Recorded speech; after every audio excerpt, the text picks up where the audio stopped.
can tell you this is going to be an ongoing conversation for quite some time. We know that GPD did away with neck restraints about 4 years ago, and the same applies to deputies. Now, we also know that they take officers through a simulator, and the chief says this is not your typical shooting exercise. The council even tried it out for themselves and says that they would like to see these practices continue at GPD.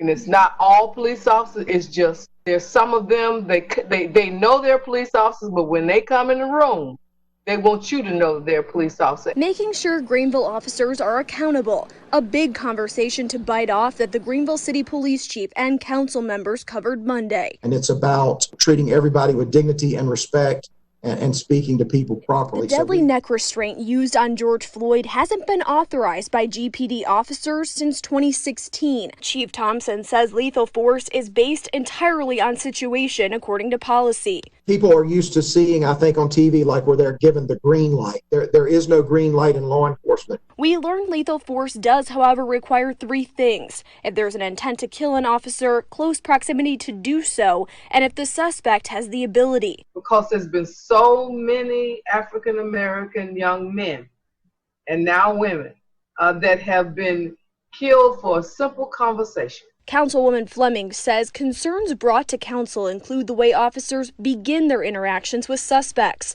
She said it could be the difference between a peaceful arrest and a violent one. The people have complained about rudeness and nastiness and things like that, and oftentimes that may lead to aggressive behavior. One person kept saying, "What did I do?" While Chief admits they're taking steps to improve diversity on the force, council members say they're working hand in hand to tighten up policies. There's no mention in the policy itself about disciplinary action and what, specifically pointing out to officers that if they violate these policies, what may happen to them.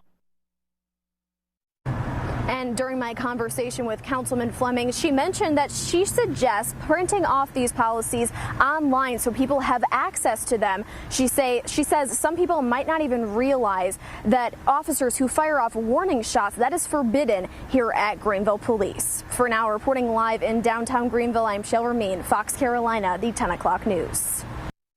Shale,